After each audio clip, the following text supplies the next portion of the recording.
Keeping track of our breaking news from Uvalde, Texas today, where Texas Governor Greg Abbott says 15 people were killed in a shooting at an elementary school today. This is in Uvalde, and it was about 85 miles west of San Antonio. The governor says that the shooter in this case had a handgun, possibly a rifle, parked a car, shot a grandmother before entering the school, shot his grandmother. We don't know exactly where that happened or her condition. Then went in that school and shot 14 students and a teacher.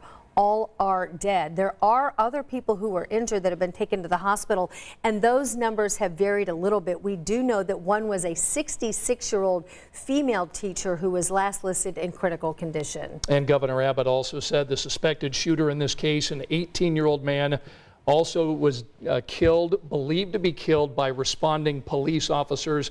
So again, this tragedy across our nation today centered on this small town in Texas, 14 children and one teacher killed at Robb Elementary School in Uvalde, Texas. These are the types of stories that no one wants to cover. We don't want to bring you this news. This is not a good news situation whatsoever. This is what's happening.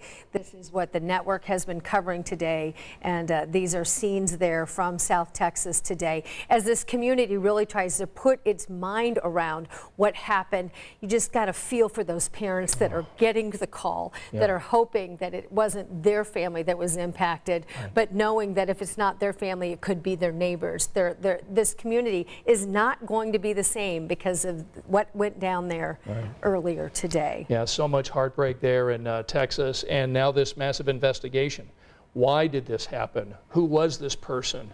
What was the motive? And what happened inside of that school, Robb Elementary School? So much more to come. We're going to cover it here until 6:30, and then of course nightly news. We'll pick up the nightly coverage and have more network coverage from this tragedy down there in Texas.